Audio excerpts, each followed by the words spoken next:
Welcome back to Meet Kevin Report number 35. It's Sunday, February 26th, and man, we've got some juicy things to talk about. So one of the things I want to start with is just to touch on supply chains.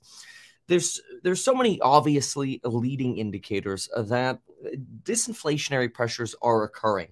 The concern is how long it takes some of these pressures, the disinflationary ones, to actually be felt by us. And that's what gives the bears a very strong argument that, hey, look, the Fed's going to end up overdoing it. It's almost like, in a weird way, both the bulls and bears are in agreement that, hey, inflation is going to come down. Problem is, the signals that are being sent to the Fed might not exactly be the things the bulls want to hear, because the bears are potentially, and rightfully so, saying, look, it takes a while for disinflation to actually make its way through the market. I mean, we've been seeing leading rents, for example, on for actual housing come down for about 10 months now. Yet CPI's owner equivalent rent is still going up. Massively lagging indicator. But there's yet another one I was reading about this morning, and it's almost at every level of the economy you see this. It has to do with shipping containers. Yes, longer range shipping containers have come down back to their pre-pandemic lows, but more shorter duration shipping contracts haven't yet. They're still twice as high as they were in 2019. And with 70% of goods going through containers and 70% of, well, I should say, let me clarify that. 70% of goods that travel in containers are traveling in containers that have contracts for basically the shipping rates contracted and negotiated in 2021 or 2022, in other words, longer term contracts. It might take quite a while to actually see that sort of disinflationary pressure work its way through the economy. So I wanted to start with that tidbit today, just that, look, if you're betting on a really big decline in fast and inflation, we could be disappointed with the amount of patience it takes. And that was one of my largest lessons over the last couple of years here is, you could have the best thesis in the world for the market, but patience is usually where we can mess up and end up shooting ourselves in the foot. So watch for patience. Patience is so important when it comes to markets. And it really shows, look, if housing is going to require patience and supply chains are going to require patience in terms of those shipping contracts. And another one, look at labor. Even though the availability of labor has been skyrocketing, it's going to take a while to actually see that create any kind of disinflationary impetus. Because even if companies are just motivated to raise prices less, that still means they're potentially raising prices. So something to keep in mind is just that patience. There's one big thing to really declare today. It's patience. Take that away. Take that home. Yesterday, I did fly to Sacramento. I have to say, anybody who lives in Sacramento, I think you live in a beautiful place. I know yesterday was unseasonably cold. It was 38 degrees. I actually drove just a little bit north of Sacramento and was able to check out the snow for Max. Max has never been in the snow. And I'll tell you, when you drive north of Sac, you'll have no snow for the longest time. And then all of a sudden, it's almost like you're in World of Warcraft and you just like switched into a different biome. And all of a sudden, everything's covered with snow and it's just like crazy weather. It's so weird. Even on the way back, when we crossed that sort of line, we saw the loading screen basically, and we were in a different zone. It's so wild. That's the road you take. I think it's the 80 going up to Reno and Tahoe, which is kind of crazy. But Sac's beautiful. So great job, Sacramento. Really enjoyed Sac yesterday. You could actually see a lot of that because we won't be making a larger video out of that trip because it was more of a family day.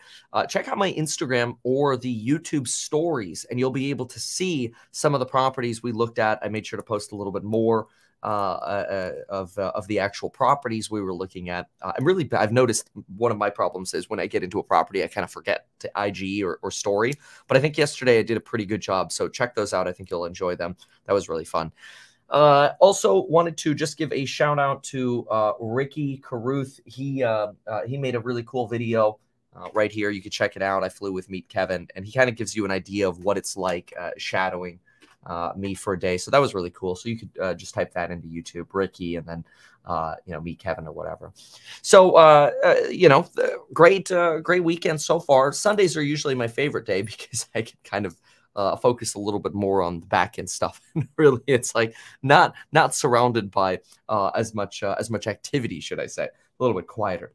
But A lot to talk about today. I want to start with talking about models, and I'm not talking about girl models, sadly, talking about, or if you're a girl, a guy model, or vice versa, depending on what your preference is, talking about financial models. We have to talk about a model that JP Morgan brings up. So we'll take a look at that. Okay, let's go ahead here. I have no idea what you're saying. In another video, you said people should own. If you buy stocks on a brokerage like Webull or Fidelity, do you own these? I have no idea what you're asking, bro. I'm sorry. I'll maybe rephrase that question. Okay, let's go start with this models chat. Get this ready here. Stand by for the models. It's actually going to be really interesting because this is an effect that very few people talk about on here. And actually, I don't think I've ever seen anybody talk about this before. So this will be a unique set of perspective, which really remember, that's always my goal, is if I could provide a unique perspective, then I think everyone wins. And we'll get to see your commentary on it as well. All right, here we go. Now we got to talk about the Cantillon effect. It's a French word, it's a French effect, and it's really impressive because it might blow your mind in terms of traditional economics. But what I'm going to do to start with this effect is I'm going to introduce what Jamie Dimon just said, and it'll show you why this effect potentially is so important. So take a listen to Jamie Dimon here for a moment on Jim Cramer. We're not going to listen to all of this, but let's get started. Wrong, because maybe that's too short a term. Maybe what we're thinking about when we talk about the Fed is not what is happening, boots on the ground here. Yeah, I think they're different. I mean, the Fed, look, I have all respect for Jay Powell, but the fact is we lost a little bit of control of inflation. Models didn't pick that up. I've always been suspicious of models, and when we use them extensively, I always say you use a little bit of judgment too. And there's been a sea change. Governments are borrowing a lot of money, and you got to incorporate that what's taking place. That means they're spending it. That's inflationary. Wages we've seen come down, but not so much. Right. Oil and gas will probably be going up because the investment in it has been curtailed. Right. And the green economy, we think it's close to $4 trillion a year of additional spending. So you're talking, and the IRA Act, which I think has a lot of good stuff in it, the Infrastructure Act, the CHIPS Act, this is huge money. And so you've had a sea change, and I think we should all get adjusted to that. We'll have more normalization of interest rates, and we'll be fine. Just remember, America's most prosperous area of the planet. We'll be fine. Okay, but I'm going to pause there because the rest is actually less interesting. But let me just highlight some of the things he mentioned here, and then we'll get into those models.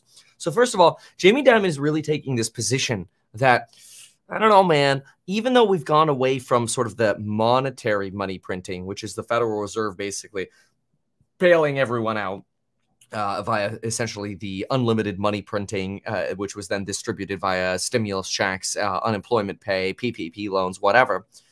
What you actually have now is Jamie Dimon saying, look, the Inflation Reduction Act is cool and all, but green energy is $4 trillion of potential new inflationary impetus. Government spending, government subsidies could actually be the next wave of stimmy checks. That's actually really interesting. He says that because one of the things that I use to describe the CHIPS Act, which is another act that was just passed, which is massive, $80+ billion of support and subsidies, and then sanctions and restrictions on chips, specifically for chip companies and preventing China from being able to access some of our technology, although they just steal it anyway. Those are basically massive stimulus checks for the chip makers. I mean, Taiwan Semiconductors, Intel, NVIDIA, doesn't matter whether it's the chip maker or the actual chip designer. There is so much stimulus money going into energy, batteries, EV chargers. Look at the stimmy checks basically Tesla's going to be getting from hanging out with Joe Biden. Hey, yeah, we'll open up your supercharger network in exchange for a few billies so we can make more superchargers everywhere so our Tesla owners don't get pissed off at all the congestion that we're going to create by letting other people use the chargers.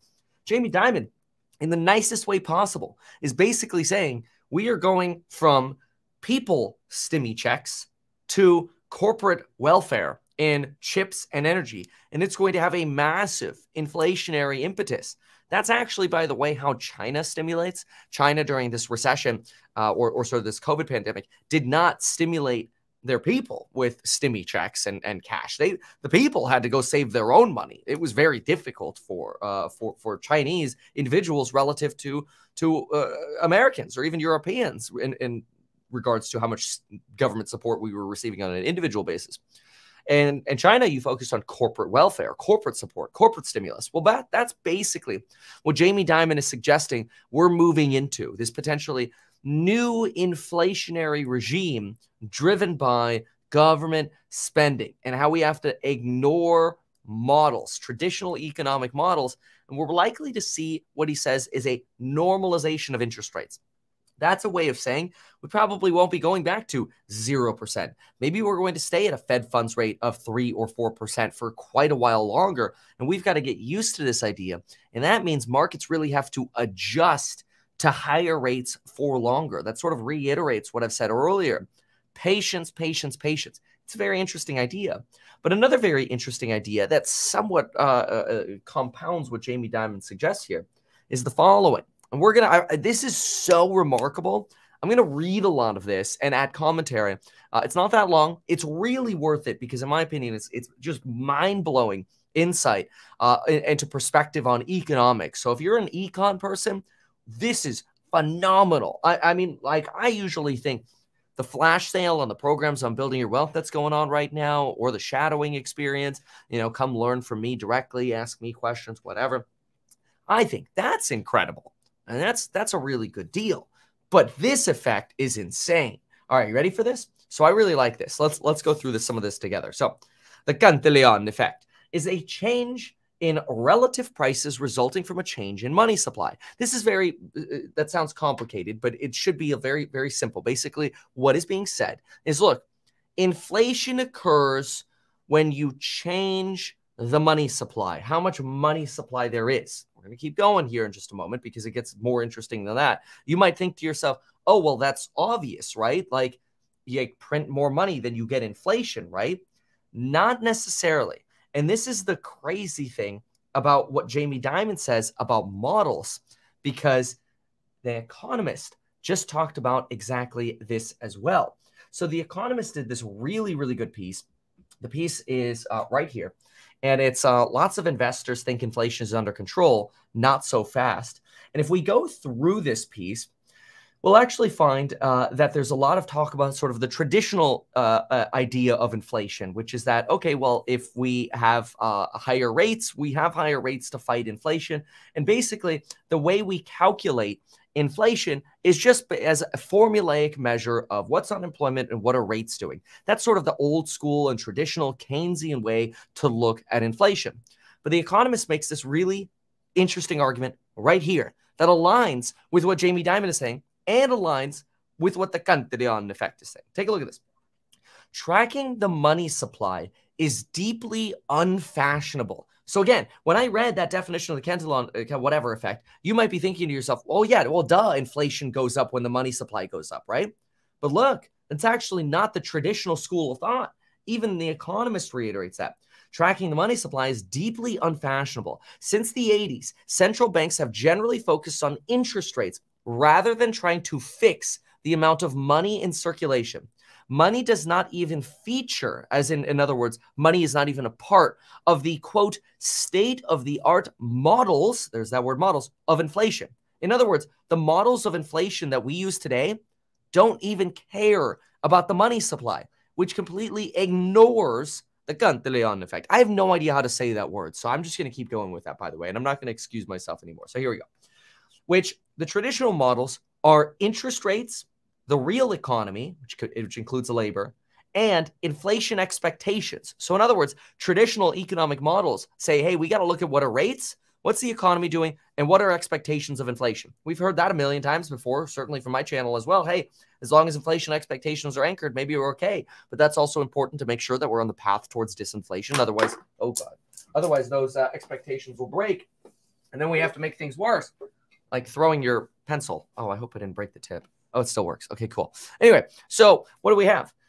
Yet, the money supply was one of the few indicators to provide an advanced warning of inflation across the OECD, Organization of Economically Developed Countries, a broad measure of the this sort of warning supply or warning from the money supply shows that we saw a 12% increase in the 6 months after February 2020. So in other words, by about August of 2020, which was really about a year and 13, maybe a year and 3 months. Yeah, about a year and 3 months before, like getting to the end of 2021, where we really started getting nervous about inflation. We actually already saw the warnings in the money supply. And it was a massive red flag that big inflation was coming simply by looking at the expansion of the money supply. But it's not just the expansion of the money supply that's interesting. We'll have to go into detail about that. So let's keep going. And I'll tell you, if you think it's just money supply up, higher inflation, that's actually wrong. It does have to do with the money supply, but it's actually the derivative of the money supply that matters. I'll explain that in a moment. I'm not a big fan of calculus either, so don't worry about that. But I'll explain that. So let's keep going. A recent study by economists at the Bank of International or for International Settlements finds that countries with stronger money growth saw markedly higher inflation, and that incorporating money growth into inflation forecasts would have improved their accuracy. So in other words, maybe what we need to do when we're trying to predict inflation is actually look at the change in money supply growth rates. There's the derivative. And then we might know what could actually happen with inflation. We're going to go back to the Cantillon effect in just a moment. But let me explain that. So if the money supply, okay, so let's call it the M2 money supply, is going up like this, do we have inflation or not, according to what we just read from The Economist? The answer actually is no. Now, that seems weird, right? But that's because this is linear. Okay, now let me change that. If the money supply is growing like this, do we have inflation or not? The answer is yes, because the derivative, which is the rate of growth, here is exponential. Here, the rate of growth is constant.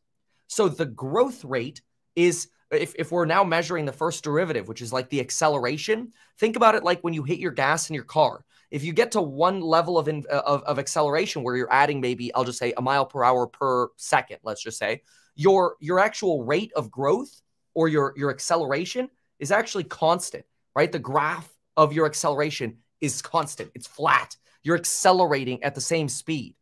When you're accelerating at the same speed, your potential and your money supply is rising, you're not actually creating inflation according to this argument.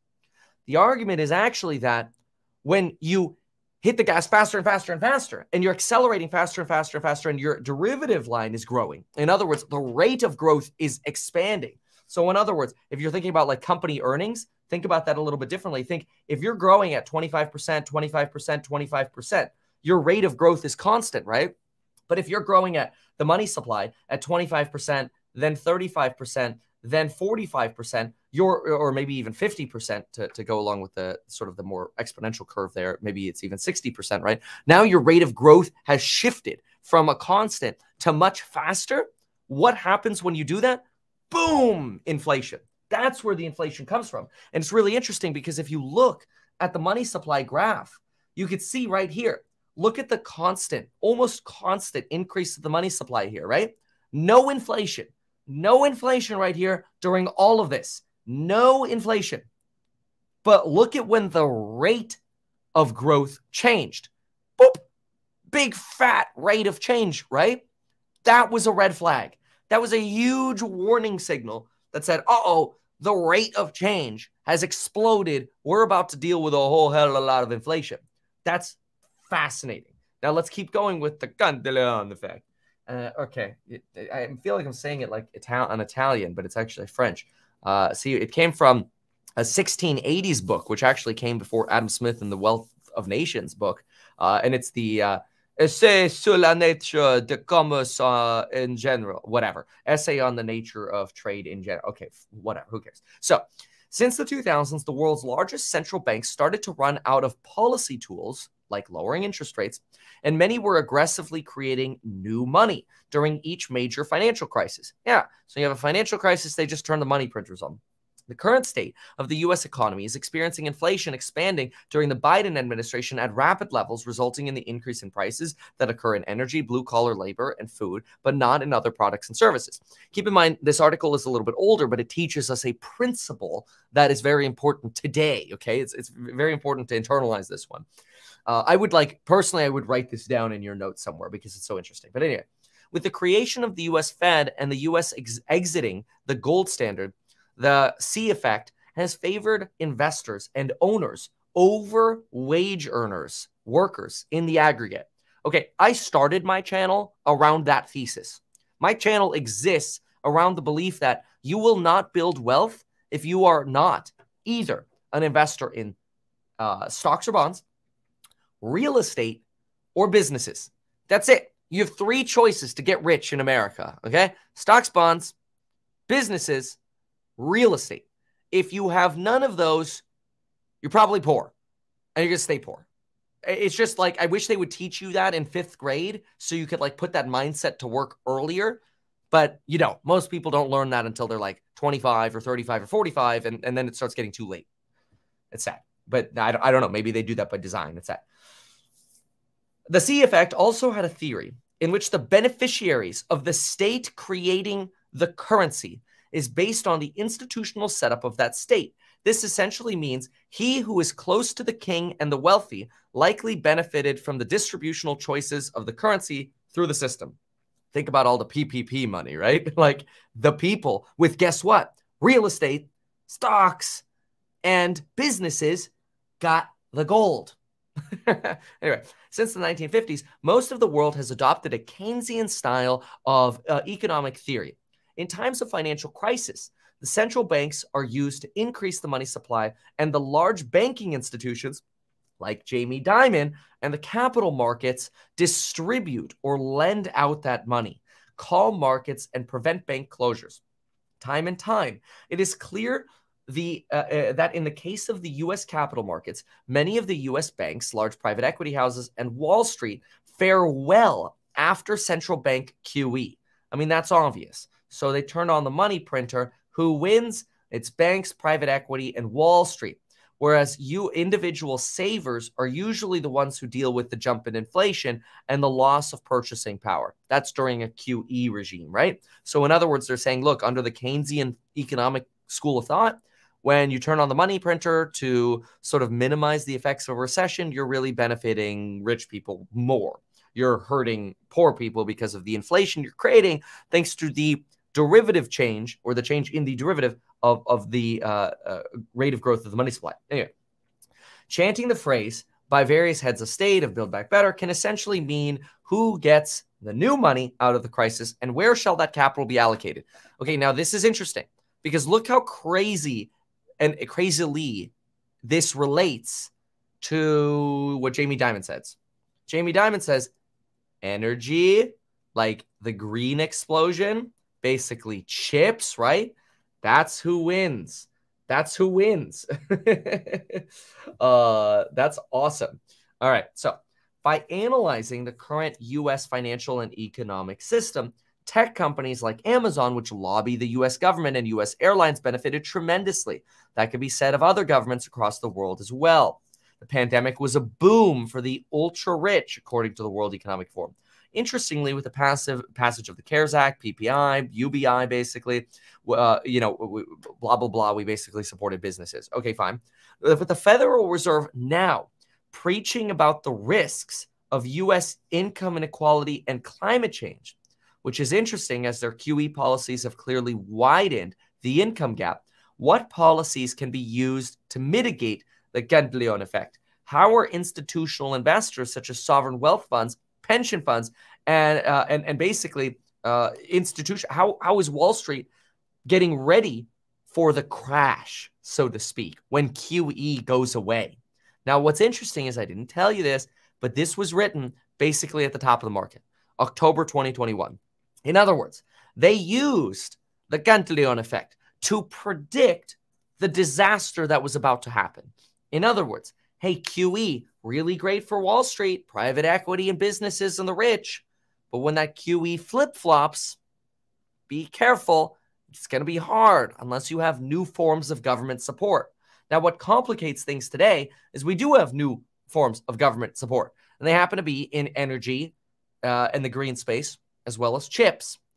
There's a reason why when I keep talking about my PP, that is pricing power stocks, when I keep talking about PP, pricing power style stocks, there's a reason why I think there's a massive wind at the backs of chips, EV makers, battery makers, etc.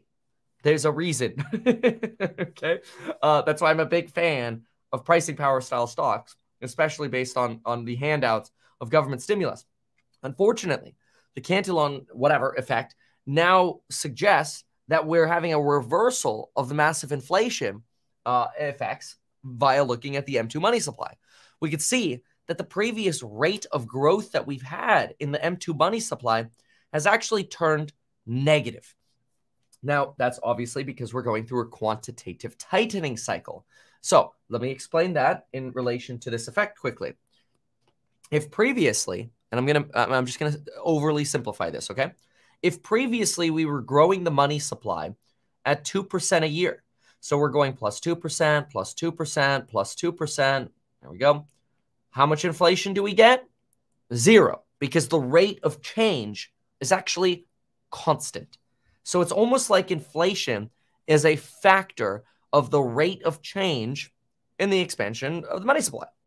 So when this all of a sudden became, say, plus 10%, right? During the massive money printing we went through, what did we get? Oh, wow. We got, basically plus 10% inflation. Holy smokes. How simple. It's almost scary how simple it is. But the warning signs were there. And just to show you kind of maybe where we are with actual numbers today, let me go to this piece right here. They show us how close we are. I'm pretty sure when I get to green over here, there we go. Look at this. The expansion of the money supply is about 17% today, and consumer prices are about 14% above trend today. In other words, consumer prices are almost completely caught up to this change in rate of the expansion of the money supply. Okay, so let's go back to where we were under this page. Okay, so 0 rate of change, 0 inflation. Money supply is growing constantly. Massive increase in the money supply, M2 here on the left, right? And what happens? Inflation skyrockets. What are we actually getting now? Well, now we're actually in this environment where we're reducing at, let's just say, a constant rate. Okay? So the money supply is declining at a constant rate. So, gee, I wonder what's going to happen with inflation. It's obvious. It's going to go down. This is where people are like, and including the bulls and the bears, are slamming their heads against tables going, Fed, like it's going to go down. You're going to overdo it. And the recession is going to be what the bad part is, because you're going to destroy so many companies. And this is where you get a lot of the bears saying, look, there's no reason why companies should be becoming more valuable right now, especially in certain sectors, which I believe are ones that don't benefit from the new sort of stimmy checks. That would be staples, grocery stores, staples, McDonald's, restaurants. These guys, in my opinion, Costco's, right, whatever, these are the ones that are probably going to end up getting screwed in the next few years. And it's the ones that are getting the stimmy checks while we're visiting deflation that, in my opinion, are going to see the massive explosion of value. And that's why I personally am so heavily focused right now on chips, EV, battery makers, et cetera, Tesla, whatever, because we're likely to see that disinflation. While at the same time, the people getting stimmy are these sectors. So while you get disinflation and the Fed likely pushing the broader market towards recession because they're so behind, they're not paying attention to the Cantillon effect. They're not paying attention to that. Instead, they're paying attention more to the traditional Keynesian economic school of thought. You probably have the Fed pushing us over the edge into a sort of a darker territory, which is bearish for a lot of markets broadly.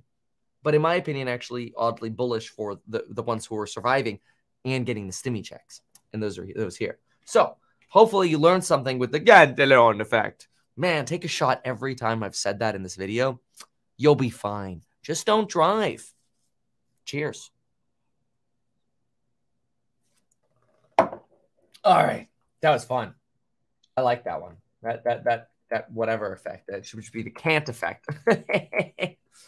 Oh, James O'Leary. Are you related to Kevin O'Leary? Anyway, James O'Leary says in all caps, okay, all caps. You ready for this? Do you care? People who followed you got hurt on shift badly. Ah! Where have you been? I've been talking about how terrible shift will be as an investment since the beginning of the U.S. vehicle shortages in like February to April of 2021. You're asking me about a stock that I liked 2 years ago and then promptly flip-flopped on when we went into a used car shortage. When you go into a shortage, guess who loses? The vendors, the ones who make money off transactions. Guess who's losing today in the real estate market? Real estate agents. Now, some people are like, what about sellers? Prices have gone down a little bit. A little bit, yeah. But not, I mean, maybe prices across the board in the United States are down 10%, but guess what? Transactions are down 37%. So guess who loses when transactions are down 37%? eXp Realty, Redfin, Zillow, Remax, Coldwell Banker. Guess what shift is like? Like all of those companies I just talked about. So I'm sorry if you did not pay attention. You need to put your big boy pants on and go, I listened to a thesis 2 years ago, and then I didn't come back for the follow-up. Wow, I'm an idiot, and I can only blame myself. That's what you need to do. I'm sorry, but I am also not sorry because I've been very clear on the channel if you've been following me. In fact, I tell you my thoughts every day. I'll take an L. I shorted Airbnb going into earnings. That was stupid. They did very well. I'll take the L. But if I've been saying the same damn thing over and over and over again, I'm not going to take an L because you were an idiot and you weren't listening. That's your problem. All right. So let's say here. Let's take a look at some comments because it's fun. M2 dropping at the same rate as Treasury purchases. Look at Treasuries competing with regular CDs and direct depositors, retail investors. There are potential black swan considerations in the bond market. One of the weirdest things that's happening right now is the creation of the repo market, right? The reverse repo market, and how much it's being used because banks have so much excess capital and they're not using it to buy bonds in the bond market. They're parking it in the repo market. And the repo market is barely seeing a drawdown. Now, what's really interesting about that is it kind of makes you wonder, like, when the Federal Reserve rate exceeds what, 6-month T-bills are paying you, banks are better off just parking their money in the repo market than they are buying treasury bonds. That means less buyers for treasuries. Less buyers for treasuries means price of treasuries down, yields up. When yields go up, guess what loses? Real estate. So that's why I'm still bearish real estate. Now, don't get me wrong. I mean, as soon as rates fall, you'll get some quick stability. You saw that in December, January. You have a massive lack of inventory in January. That's a duh. Like, most listings expire. They're written for December 31st. And then sellers get discouraged and they take their properties off the market. Just wait for the spring surge of inventory. And if the spring surge of inventory aligns with the with the sort of fear of year-over-year price declines and high rates, oh boy, that's gonna be really entertaining to see. I think it's very bad news, but we'll see. All right, let's see here. Okay, yeah, I mean this is a fair argument. So I want to touch on this. Give me one second.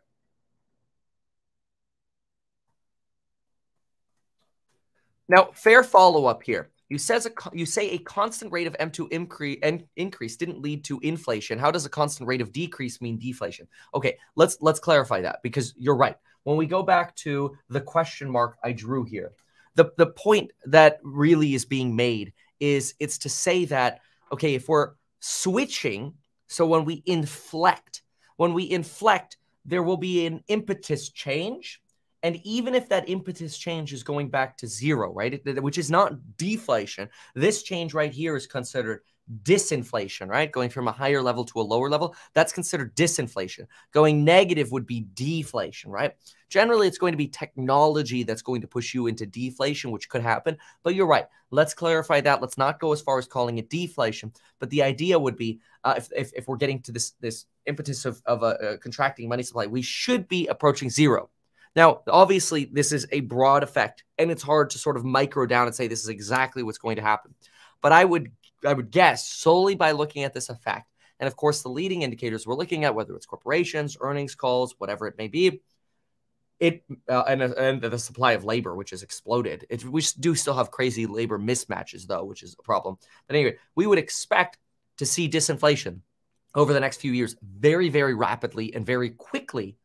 But when I say very rapidly, that's over the span of a few years. And so I suppose you have to zoom out to call that rapid.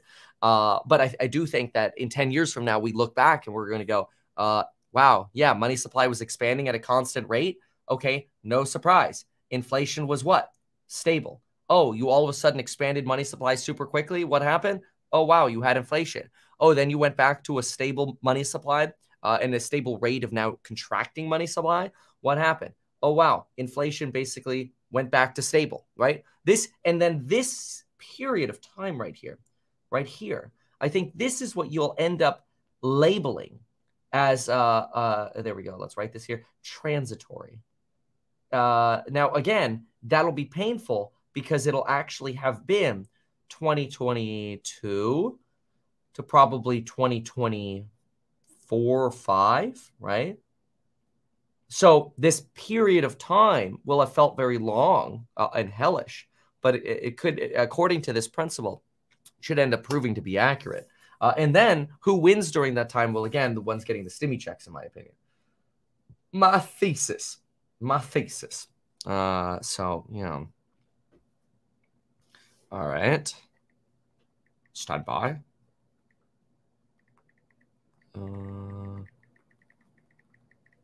There we go. Good follow-up question. Thank you for that. Always appreciate that kind of clarity. 2-acre piece of undeveloped land in a desirable location paying $2,000 interest a month. Was working to sell to a developer in Q2 last year. Not sure what to do.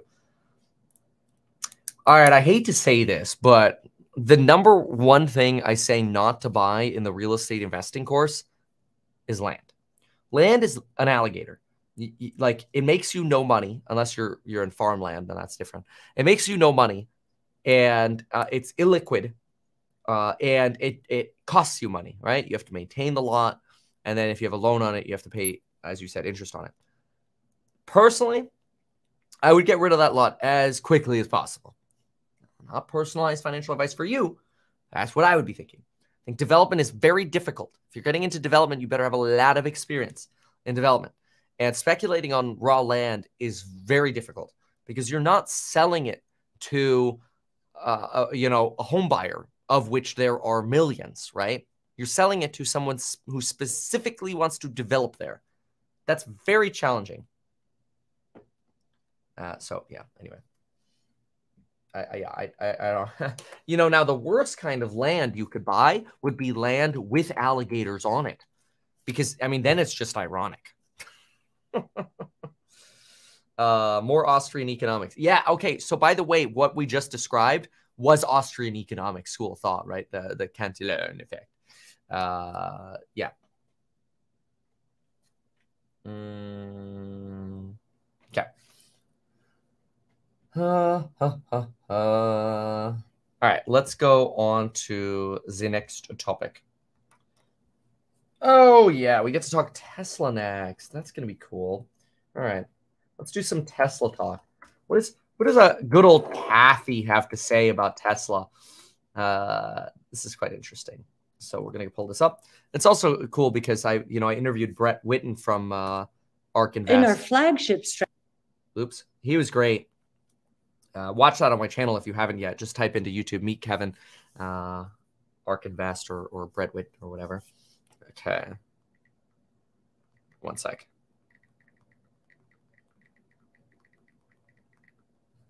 All right. Right. So let's go. 5 seconds. Now we got to talk about a Tesla. We got to talk about not only what Cathie Wood says regarding Tesla, her price target on Tesla, but we got to talk about, is she interested in BYD, and why is she interested in BYD? Are they even remotely interested in automation?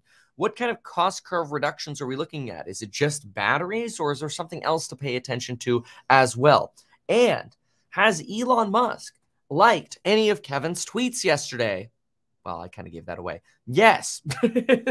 Follow me on Twitter to find out which one. Actually, no, I'll just show it to you on screen right here. It's kind of cool. Woke up to it this morning. So Elon Musk liked your tweet. Government should never limit the potential of anyone to equalize privilege. Government should help those who were dealt a worse hand. Example given, don't be like California, specifically Culver City, removing honors classes because not everyone is represented. Instead, invest in more education for those falling behind. Yes. Yes. Great tweet. Oh, wait, I'm just complimenting myself. I'm sorry. Anyway, follow me on Twitter at RealMeetKevin, and make sure to follow me on Instagram, where I'm posting a lot of stories of our real estate travels, including yesterday. We won't be making a video out of that content because it was more family day, but you'll get to see some of the houses we were looking at. So check that out, as well as the flash sale on the programs on Building Your Wealth, link down below, which is linked to Tesla Investor Day, which is coming up on March 1st. My thesis, by the way, on Tesla Investor Day, if you haven't yet seen it, make sure to type into YouTube, Meet Kevin. Tesla is bankrupting the competition. Tesla Investor Day preview gives you some pretty cool insights about the potential for what the Model 2 might actually be. And it might be a lot more obvious than it seems. So watch that video. But for now, let's listen to Cathie and respond. Our flagship strategy, which is ARKK, Tesla is our largest holding. But if you look at ARKQ, which is our autonomous technology and robotics strategy, we also own other names like BYD in China and Append and a little NIO as well. Now, why do we think EVs are the place to be? Well, we are analyzing battery technology, but more important, drivetrain technology, which includes batteries.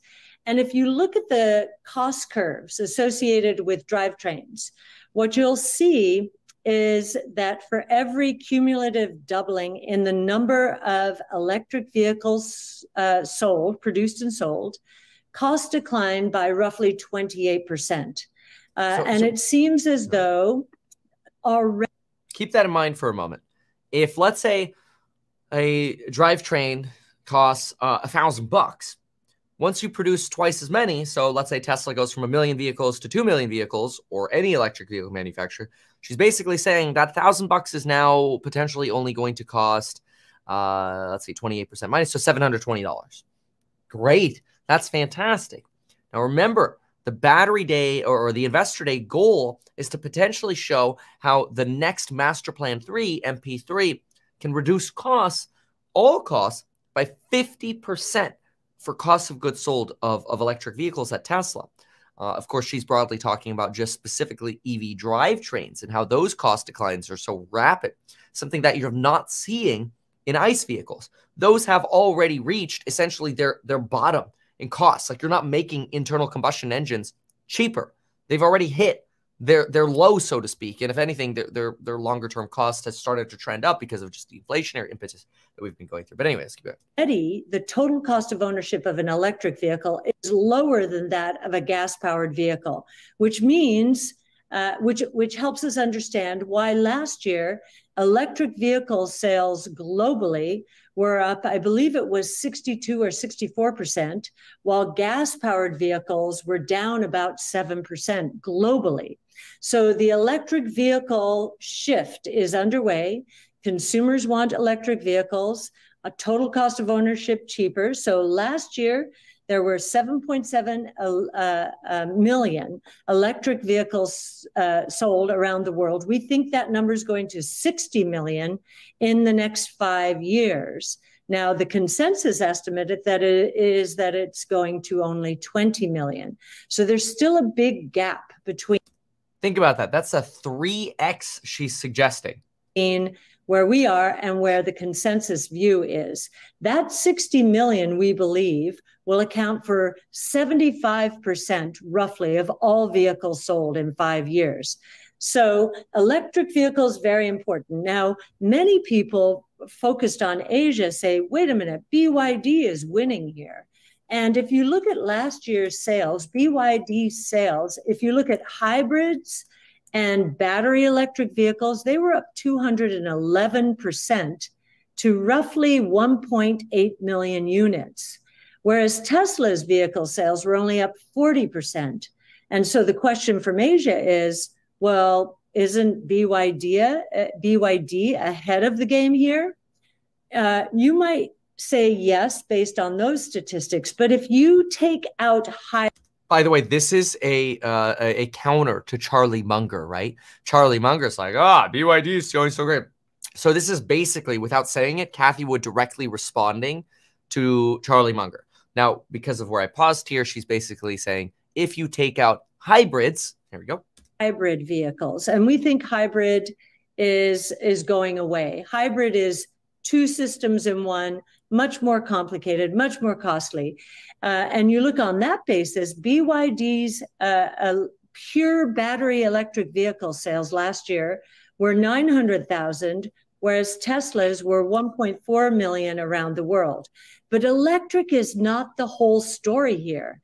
In fact, from our point of view, when it comes to Tesla, their autonomous strategy, autonomous taxi platforms, is much more important than their electric vehicle strategy. In our view, our $1,500 price target for Tesla, it's a little over $200 now, but our $1,500 price target in 5 years is 2/3 because of autonomous.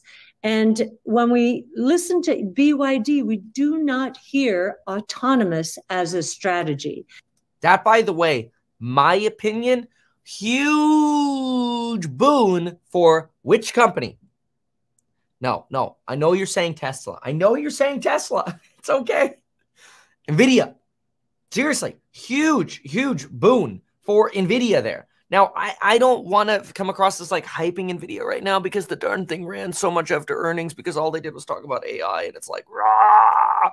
Like, I want to buy more NVIDIA. I don't want you guys to pump it on the side.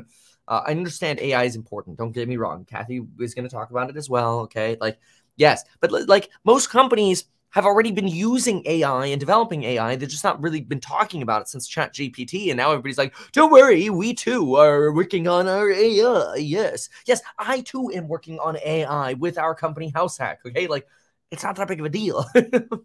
Apparently, everybody thinks it's a big deal. But no, NVIDIA. Why? Because when the companies realize they're behind, like Mercedes, who only fixes about, I think it's 17% of their recalls via over the air updates, companies like Mercedes, what do? Well, they realize they're way behind on autonomy. So as you can see here in the NVIDIA earnings call, and I'll just summarize it here, but basically what you see with, it's 17%.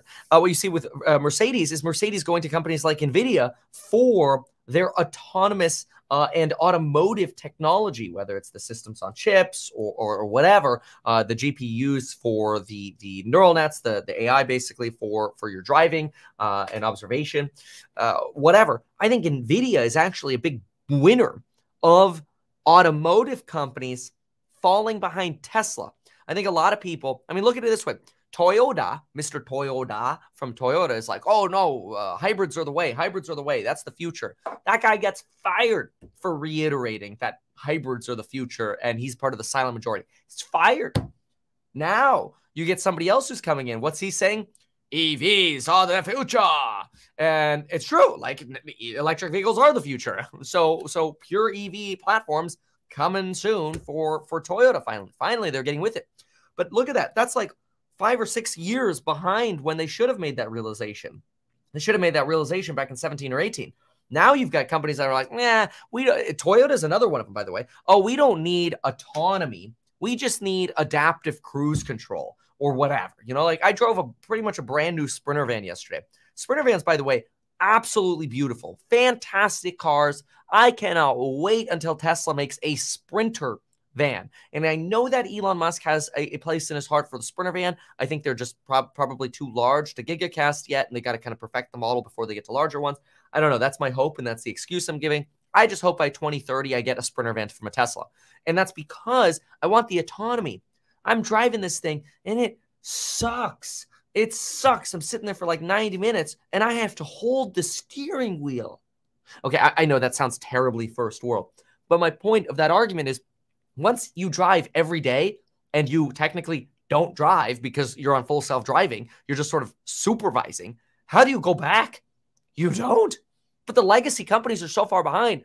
They're like, including BYD, and not investing in autonomy, like Kathy Wood says, they're going to be forced to dive into autonomy. And they're not going to have the time to develop it themselves. So what are they going to do? They're going to go to a company like NVIDIA or, Mobileye, which Intel's spinning off. So, or whatever, wherever they can find it. I'm not saying NVIDIA is the only player, but I am saying if you kind of want to hedge to Tesla's autonomy, NVIDIA is actually a very interesting play. Anyways, keep going. We hear it more with Xpeng. Again, they, from a unit volume point of view, are far behind BYD and Tesla.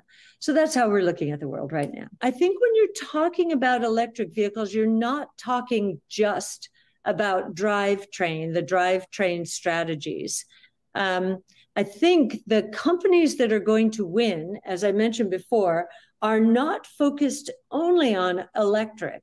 They're focused on autonomous, which means they are focused on 3 of our major innovation platforms. First, robotics. Autonomous vehicles are robots. Second, energy storage. They will be electric because the total cost of ownership now for vehicles is lower for electric than gas-powered. And 3, artificial intelligence. So these are 3 major platforms.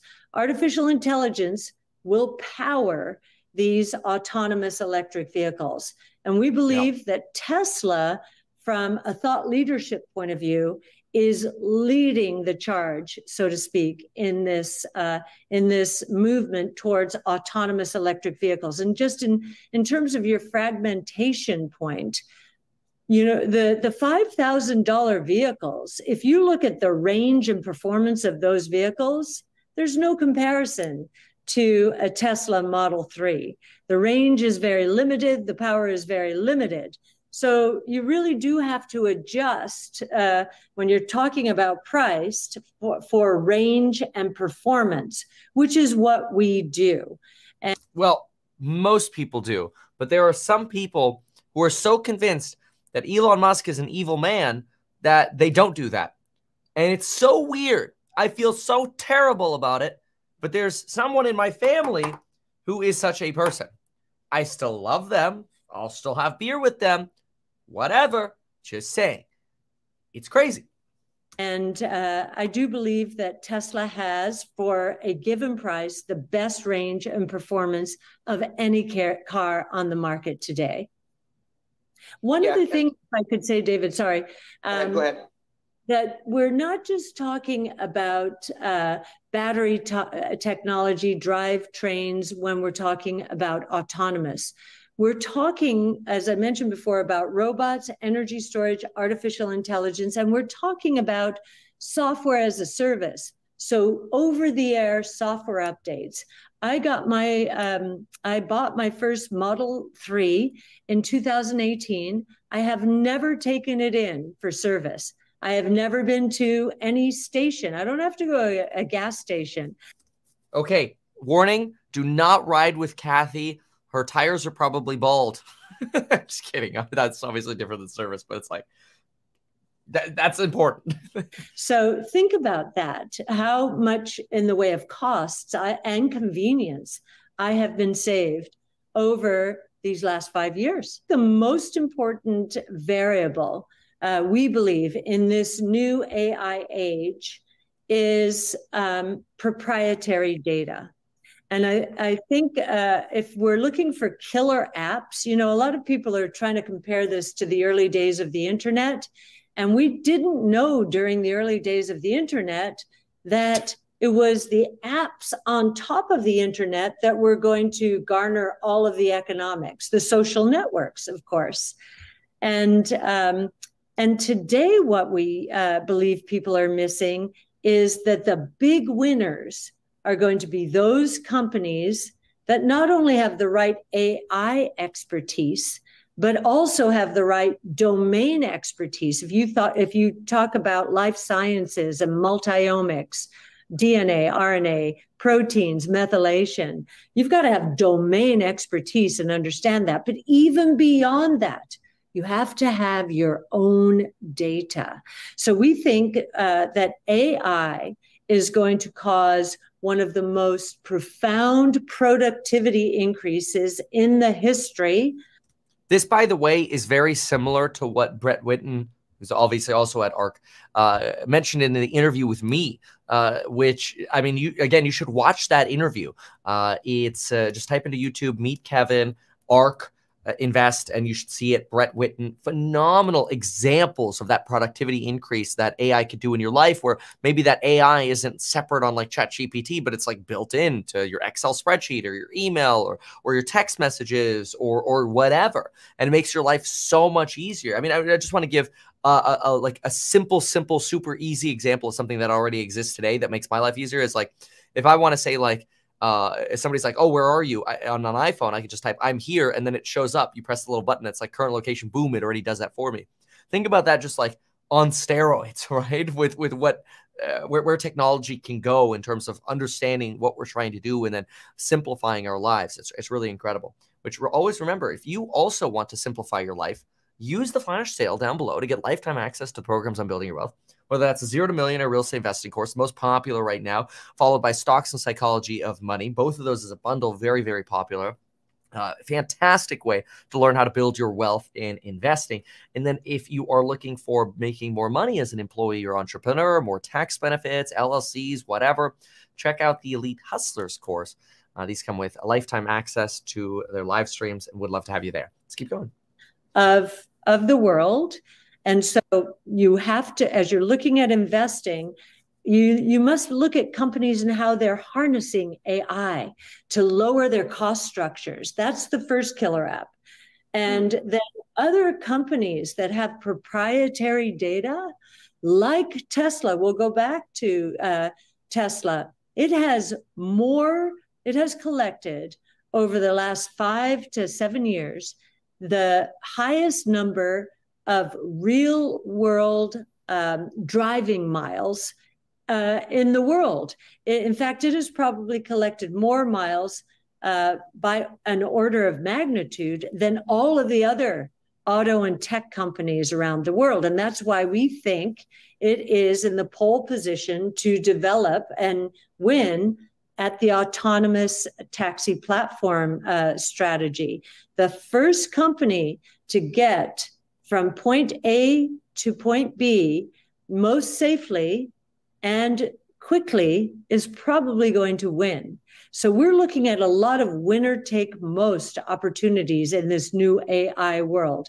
And the winner take most, as I mentioned before, is based on bringing in the right AI expertise, the right domain expertise for your own businesses, and the highest quality and biggest pools of data upon which to train AI. In our Yeah, that's a really good point. The training of AI as well. It's not just having the machine or some data, it's having a lot of data. And that's probably the hardest part of AI. And that's where she's suggesting Tesla's clearly a leader. And it's I think, a fantastic response to Charlie Munger and makes me quite excited for seeing what's coming up on Investor Day. Again, watch my video on Investor Day, but just to give you a little preview. Personally, I think it's very possible that the Model 2 or whatever that people think is going to be announced at Investor Day, I could be wrong, but I wouldn't be surprised if it's actually that $25,000 car is actually the Model 3. In other words, here's how we can make the Model 3 cost 50% less to produce and sell it for $24,690, whatever they choose, and actually have an affordable car that's amazing In other words, not going down to a two-door car or not going down to a limited range car to get to 25K, which is generally what people expect with a Model 2. I've also been a believer that in the future, a smaller car like that would come out. I do think a car like that makes probably sense for the Chinese markets, but I've adapted my vision, and I agree with Brett Whitten from ARC when he told me in person that the likelihood of a smaller car like that being popular in the United States is very low, because as Americans, we buy a car for that edge case scenario, not for our everyday scenario. So I thought that was really incredible. But anyway, we'll see. That'll be fantastic. Very cool perspective here from Kathy on Tesla and the autonomy. I definitely think there's a lot of lack of paying attention to what's going on in autonomy. So super exciting. So okay, let's keep going here. Okay. All right, so let's look at a few Q&As we've got here. America loves them huge cars. America, the bigger, better. Yeah, no kidding, huh? No kidding. Kind of want a Rivian truck, too pricey. Well, they're pricey because the company's losing money like crazy on manufacturing them, but they are very nice. Very, very nice, by the way. Does the do-yourself course teach you how to rebuild a destroyed house? Well, remember, the do-it-yourself course is really trying to teach you how to renovate for rental and do-it-yourself property management. So it's do-it-yourself property management and separately rental renovations. It's not like, all right, you know, your studs need to be 16 inches on center. That's like a contractor course, right? That's different. I'm a software dev, came here from Twitch recommendations. I know nothing about the economy and marketing, but I watched here in the last 15 minutes. Very interesting. Oh, thank you so much. Appreciate that. Thank you for watching on Twitch. Planet Fitness. I think Kathy is also ahead of this curve, but it could happen faster than we imagine. That's also potentially true, how quickly AI will, I think AI will personally get to 80 to 90% very, very good very quickly. But I think that last 10, 20% will be very difficult. For example, the AI that we're training for House Hack is very, very, very good 80 to 90% of the time. But getting that last 10, 20% in, much like Tesla full self-driving, is the most difficult part. And that's the part where it still takes a lot of human intervention to make sure you're not getting screwed, much like Opendoor and Zillow, who relied too heavily on their algorithms and their broken AI. And now they're, you know, well, Zillow thankfully got out quickly enough, but Opendoor is basically getting screwed. Someone here is asking, why were you bearish on energy the previous week? Almost all energy companies are also in green energy. Yes, this is true. Look, for example, at a company like Occidental Petroleum, ticker OXY. They are into manufacturing carbon capture technology, which in the future could be extremely profitable. But unfortunately today, I've come to the conclusion that it's just a little bit of essentially clickbait to suggest that the oil companies are also in green technology, offshore wind farms, carbon capture technology or whatever, or BPs into electric vehicle chargers. Don't mistake it. These companies are oil companies, natural gas companies, right? These companies use carbon-based energy to make lots of money. Yes, are they trying to transition to green because they have so much money and they can make massive investments into green? Yes, but those are still money-losing investments at this point. So it doesn't make me very excited about having a heavy allocation to those. Even though they do, it's just not the primary. It's like a sideshow, and I feel like it's more of a political sideshow than like a profitable sideshow. And I'm not very interested in political. I don't like making investments based on politics, because politics are insane. Like the political, I mean, most of you remember I ran for governor. I got to see firsthand, coming in second place of recall candidates in California, what the political system was like, and it's nutty. Now we got to talk about another crazy COVID conspiracy confirmed, as the Wall Street Journal has for us. I downloaded this morning. Take a look at this. This is a mind-blowing piece. Wall Street Journal now saying the Energy Department, which is one of the big players in scientific data of the government, not some of these other sideshow organizations that still think COVID came from natural transmission because somehow bats can infect humans. Nope. The Wall Street Journal finally flip-flopping, siding with the Energy Department and saying the Energy Department says the lab leak most likely origin of COVID or the lab leak in China, Chinese lab leak, was the most likely origin of COVID. It's very interesting. Let's take a look at what we've got here. So the Wall Street Journal, breaking this down, the U.S. Energy Department has concluded that the COVID pandemic most likely arose from a lab leak. Remember Wuhan and how China vehemently denied that this came from a lab leak, that this was just natural transmission from like a wet market or whatever, where they were selling, certain animals or whatever, and somebody got sick at the market. They did not at all want to indicate that they were potentially responsible for the COVID pandemic. I mean, think about how many people died, how much the economy in many regards was destroyed because of COVID. Now, obviously, some things became a lot stronger thanks to government handouts and stimulus, most specifically rich governments or rich government businesses related and or closely associated with the government, whether that was the airlines or businesses receiving PPP funding or people who are real estate investors, much to the hurt of poorer people who didn't own businesses, assets, or real estate. And so anyway, very unpopular, obviously, for China to take the L on COVID, but that, what used to be right-wing conspiracy, more and more seems to be exactly what happened. The shift by the Energy Department, which previously was undecided on how the virus emerged, updated this particular 2021 document with just a small 5-page report update. And they're highlighting how different parts of the intelligence community are coming to different conclusions about the origin. But the FBI now joining with the Energy Department and saying the virus likely spread via a mishap in a Chinese lab. Some of the other departments, including the Energy Department, originally made a judgment with low confidence, quote unquote, low confidence that this came from a lab leak. But now they're switching and flip-flopping to basically saying, yeah, it was probably a lab leak. And so they go into some more detail over here. I think it's quite interesting here that the FBI previously came to the conclusion that the pandemic was likely the result of a lab leak in 2021 with, quote, moderate confidence. And they still hold the view of moderate confidence. The FBI apparently employing microbiologists, immunologists, and other scientists, and they support their conclusion that, hey, there's moderate confidence that this was a lab leak. The National Intelligence Council, which, of course, refused to comment here, they still have a low confidence belief that this came from natural transmission from an infected animal.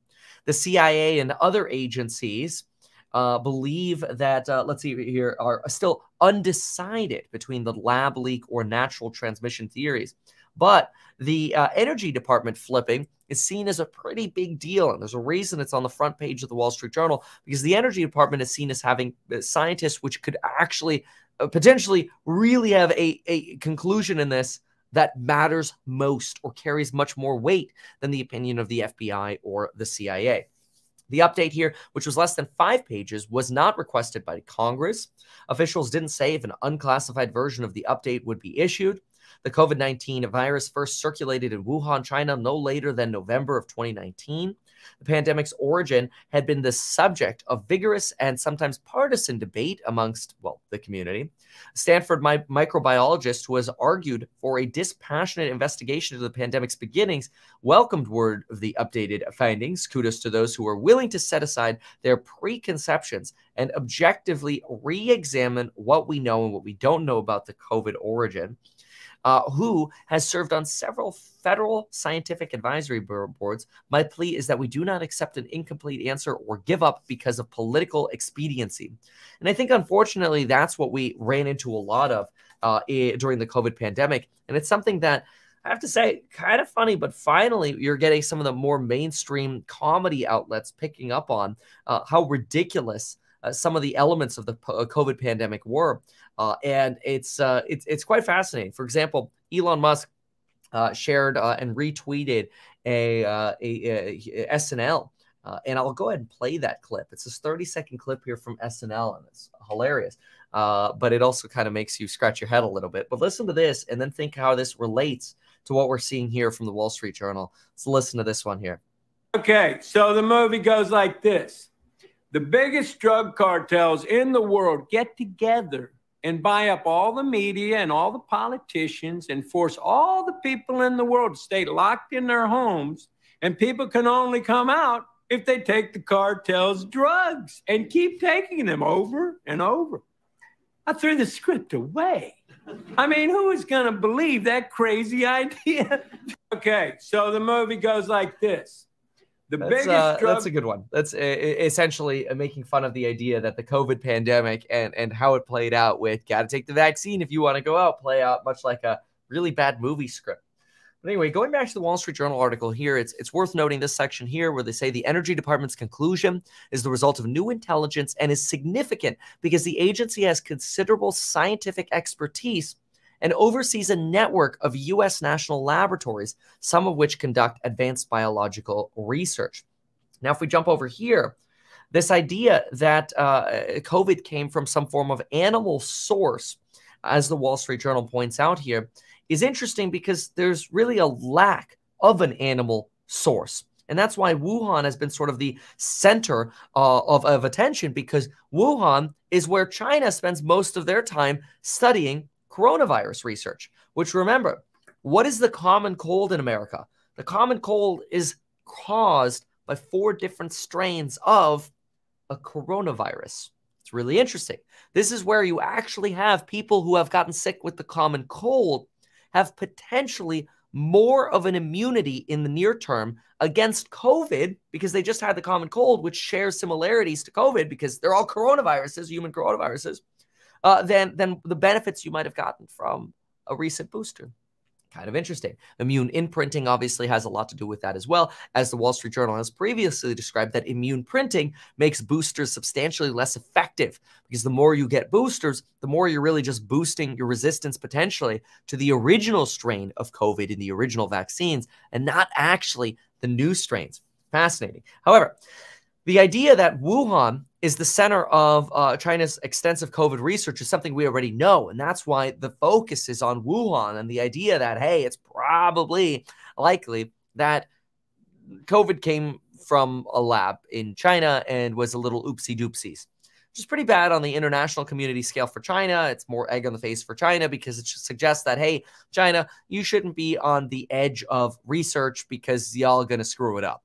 And this is exactly why the United States, in part, is also trying to limit China's access to the ability to manufacture 3 and 2 and even 1 nanometer advanced chips via companies like ASML or whatever being banned from being able to sell their chip-making machines to China because the United States doesn't trust China. Although, again, many of us don't trust what our own government does either. But anyway, Wuhan is home to an array of labs, many of which are built or expanded as a result of China's traumatic experience to SARS, the severe acute respiratory syndrome epidemic, which began in 2002.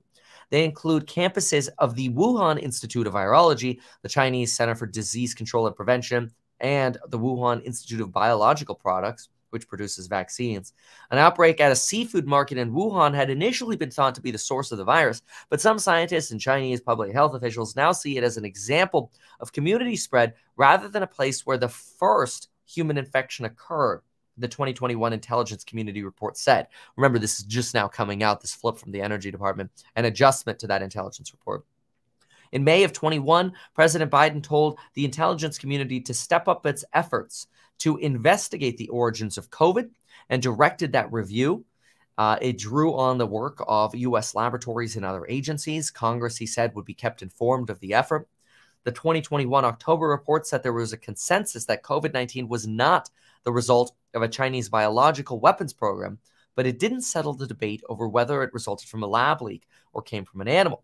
The U.S. intelligence community is made up of 18 agencies, including offices of the Energy, State, and Treasury Department. 8 of them participated in COVID origins reviews, including the National Intelligence Council. Before the report, the Energy Department prepared a study in May of 2020, concluding that a lab leak hypothesis was plausible. And only today are we hearing that it's been flipped to likely, right? The debate over COVID-19 having escaped from a lab has been fueled by U.S. intelligence and researchers from the Wuhan Institute of Virology becoming sick enough in November of 2019 that they sought hospital care. Remember some of the original doctors. In fact, one very famous doctor, whose name I can't remember at the moment, died suddenly. Who knows if that was sort of China kind of maybe encouraging that, pinch the IV line a little bit, But anyway, one of the doctors who was involved at the Wuhan Institute of Virology was coming out saying, hey, like, there's been an accident. Like, this is probably a lab leak here. It's probably our fault. And oops, that person happened to die. Anyway, the debate over whether COVID-19 might have escaped from the lab has been fueled by U.S. intelligence. The U.S. Intelligence Committee report concluded last year that this disclosure didn't strengthen either the lab leak or natural origin theory last year. Remember, that's now been adjusted. But some former U.S. officials say sick researchers were involved in coronavirus research. Lawmakers have sought to find out more about why the FBI assesses a lab leak as a likely theory. So now the FBI and the Energy Department on the same page. And they're not sharing the details, citing the integrity of investigations. But the big bottom line here is the suggestion that the Energy Department now thinks it's likely COVID started from a lab leak. Kind of crazy to think of all of the craziness we've been through likely being the result of just an experiment gone wrong. And wild to think about how many people were vilified for talking about that. And I think that's probably the most sad part, is the amount of vilification and censorship that occurred around the lab leak theory on Twitter, obviously pre-Elon Musk, and while you still had Twitter censorship and shadow banning or visibility filtering as they do. Sad to see that discussion was limited over that origin. And potentially, here we are, 2-3 years later, now becoming more confident in the lab leak theory, which if that confidence had maybe occurred earlier, maybe we could have minimized some of the pain and suffering and the death and destruction that occurred from COVID. Kind of wild. Kind of wild. All right, let's take a look at some commentary. Half of us knew that from day one. Yeah, that's possible. So let's see here. Any kind of other commentary? Commentary. Nope. All right. So let's go to the next topic. So let's see here. Let's jump into this one. Yes. All right. We're going to talk about the Bears next. Let's go talk about the Bears. All right. I'm trying to contain. Hold on. Get that ready. Never let a good crisis go to waste. Oh, dear. Is there someone here?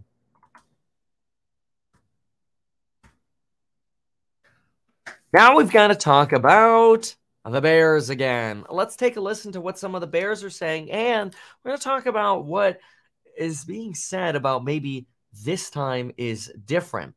New piece out from the institutions we'll be looking at in just a moment, but let's go ahead and get started with the Bear piece. Remember, the flash sale on the programs on Building Your Wealth is linked down below and expires with Investor Day next week. Let's go. I'm trying to contain myself, Scott, but it's difficult. I think this move today is one of the most idiotic moves I've seen in the markets in quite a long time.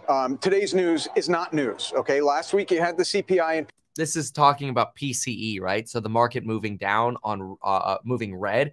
This individual is calling the market moving red idiotic because we already knew that inflation was coming in hotter for January. This is nonsensical, is essentially what he's saying. It's an argument I've made before, but we'll also see the counter argument here in just a moment. Let's keep going. PPI for the month of January. They showed that inflation blipped up in January. PCE today for the month of January, which I will remind everybody was 24 days ago that it ended, is once again showing it hot. Okay, that tells us nothing about where we're going. Prior to that, you had 3 months in which inflation reports came in better than expected. So the question before us, Scott, before the Fed, before any investor, is which is the true story? Is January a blip? Or is it a new trend? And if you look at commodity prices, if you look at goods prices, they are clearly showing that the trend to disinflation is intact. The question that hangs there, Scott, is what's going on with wages? I don't know the answer. Nobody knows the answer until we get next week's labor report. But this is obviously the bullish argument here. The person on the right is going to give us the bearish argument. I do want to say, he says nobody knows the answer about wages. I'm not saying I know the answer, but I think we got plenty of indicators read the earnings calls for, this might sound redundant if you've been listening for a while, but I'll say it really quick. Lyft, Uber, massive, extreme increase in the availability of drivers. Cloudflare, massive amount of people applying for very few jobs, 1,300 open jobs, 400,000 applications in 2022 for those 1,300 jobs. The availability of labor is extreme. It's becoming easier to hire people at Chipotle, at Starbucks, at Target, at Walmart, pretty much at restaurants across the country. Labor is becoming substantially more available. It's going to be a while before we actually see that because we are still going through some of that shifting. Let's keep going. Read down today, whether you're an algo or a person, on yesterday's news, which is what today's PCE is idiotic. Today's news, Weiss, Mester, inflation's too high, do a little more to get price stability, bring interest rates above 5%, hold them there. How do you see it? I mean, Jim, he used the word idiotic on the sell-off. You know, if I were on the wrong side of the trade, I'd probably think it was idiotic also. But oh, it's such a slam. He's basically saying, well, you're a bull and the market went red today. Of course you're saying it's idiotic. Oh, burn. I'm not. So I continue to be bearish. This fuels the bearish narrative.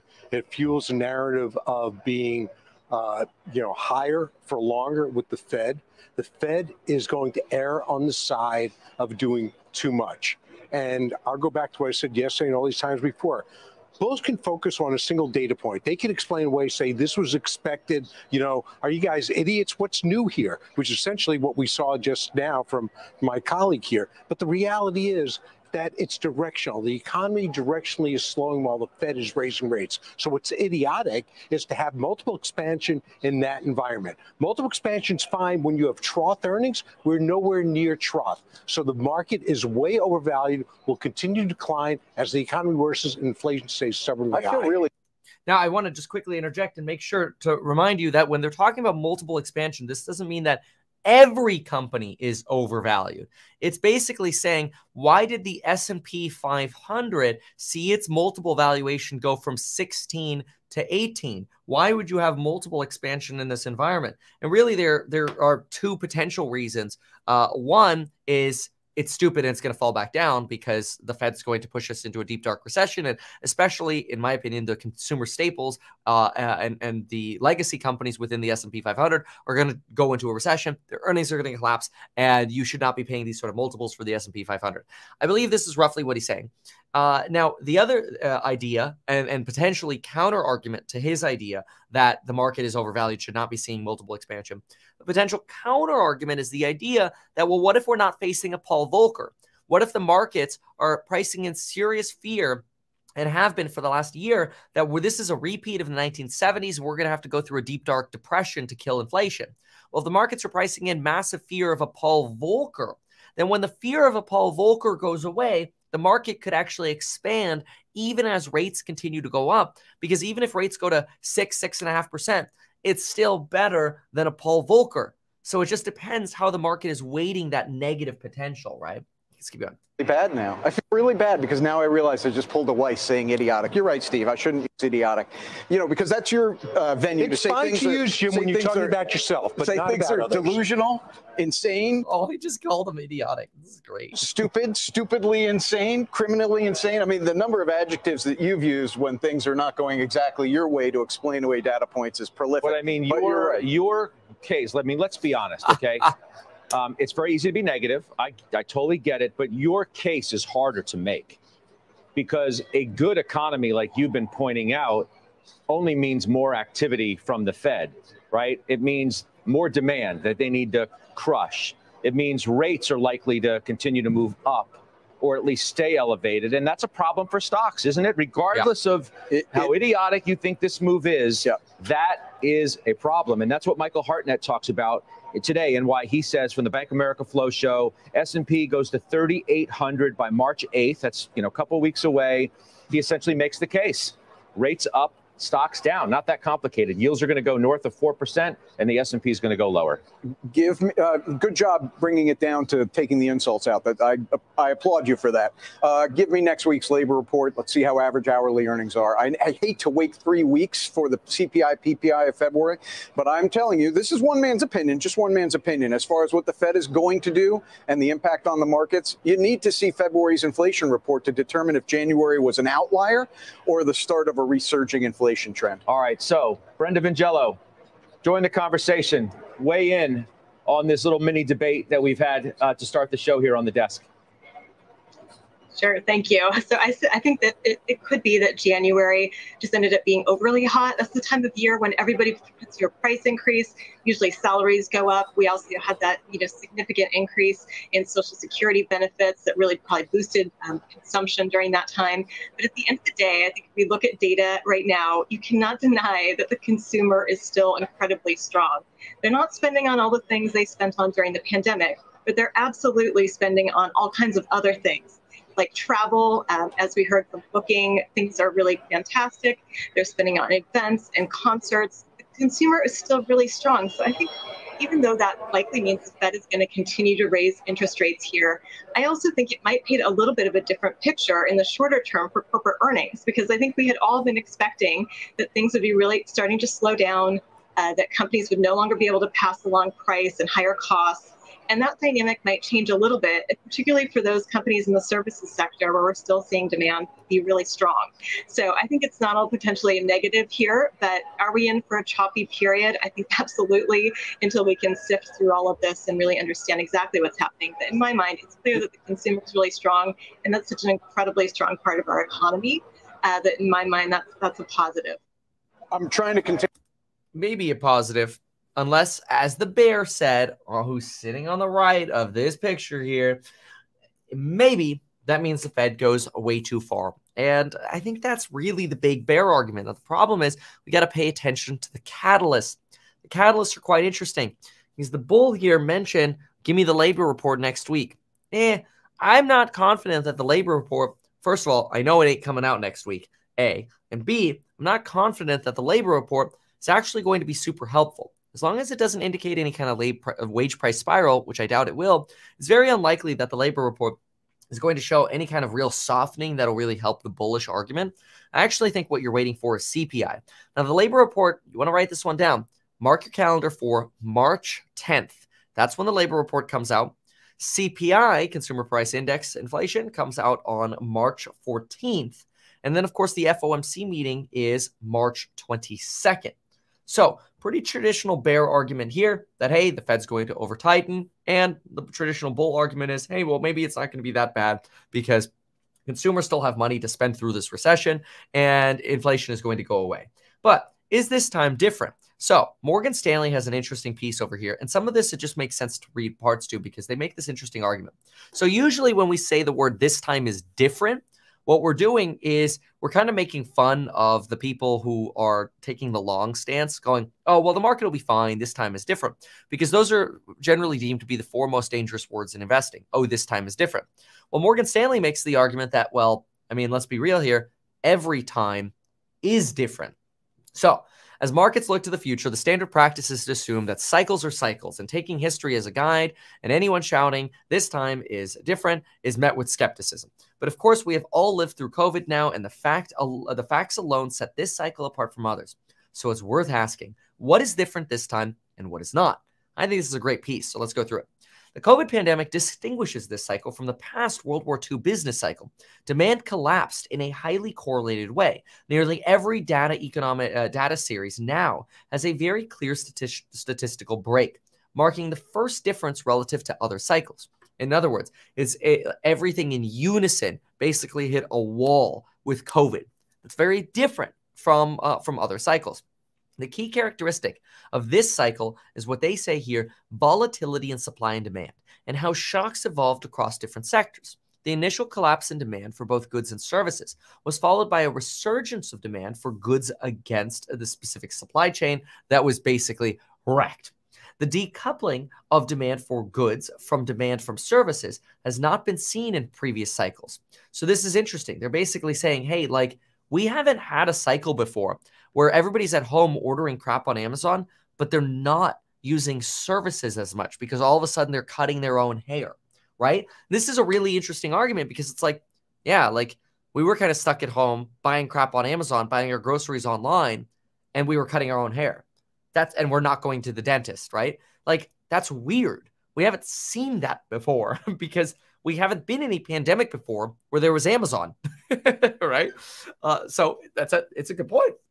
And it kind of then explains why we have seen this massive inflation in goods, and now the goods deflation is occurring or disinflation is occurring.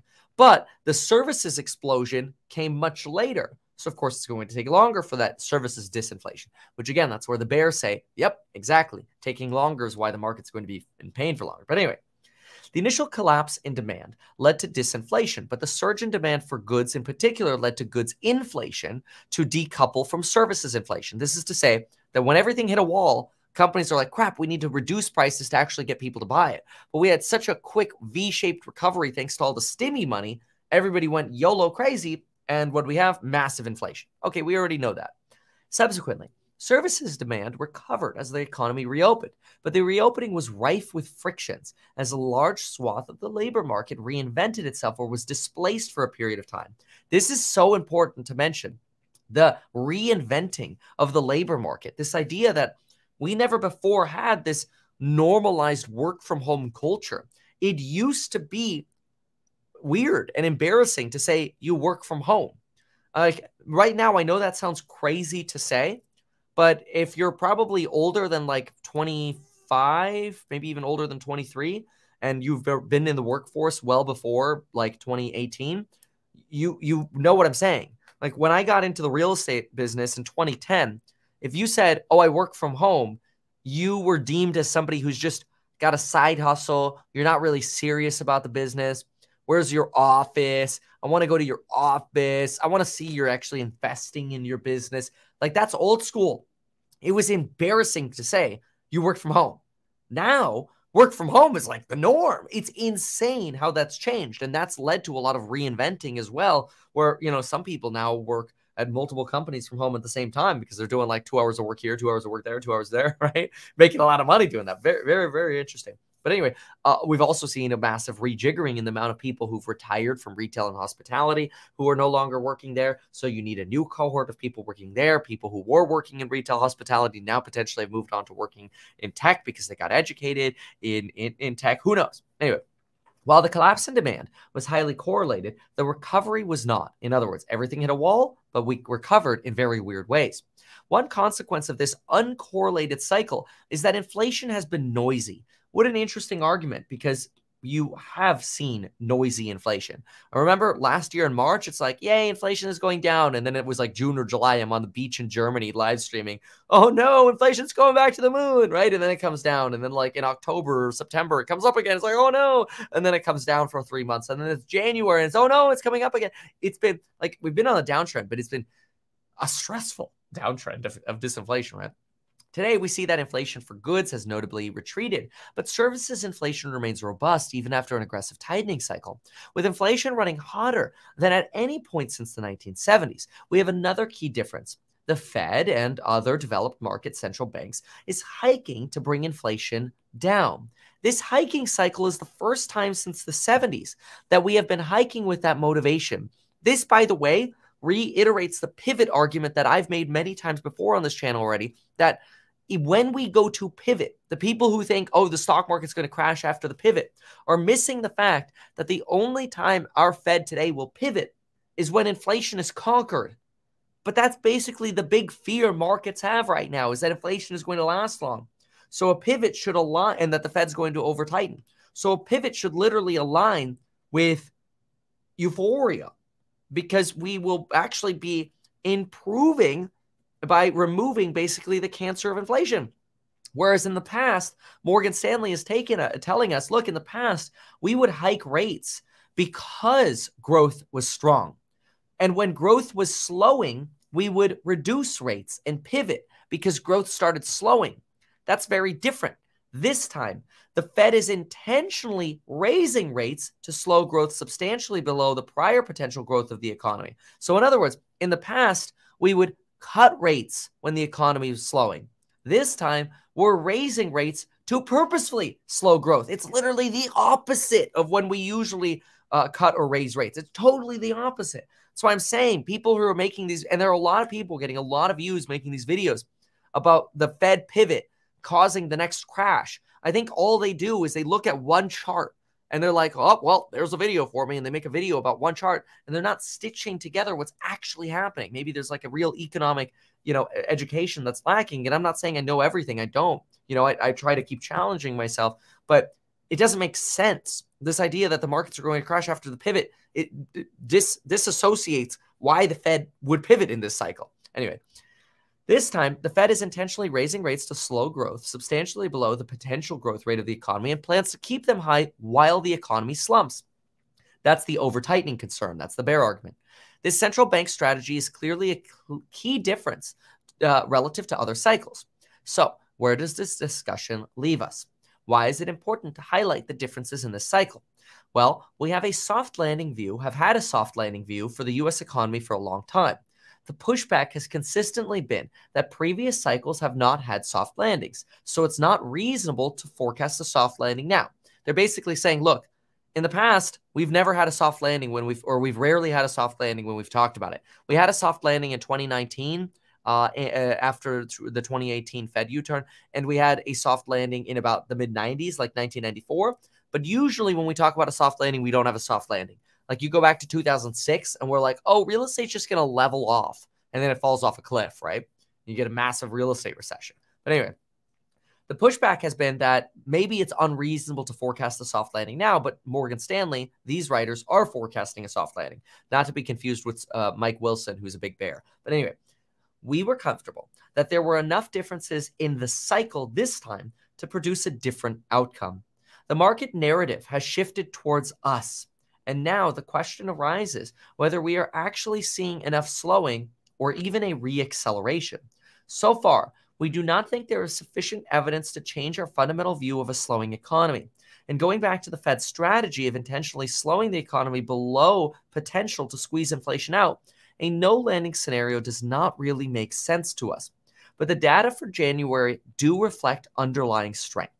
The seasonally adjusted non-farm payrolls were strong, reflecting much less of a contraction in jobs than is typical for January. This labor hoarding is a key part of why we have been in favor of a soft landing. In past cycles, where there has been a slowdown, there have been waves of layoffs. This time, we have seen that pattern in tech, but not across the rest of the economy. So maybe indeed, this time is different. In other words, maybe it will be possible we could stick the soft landing.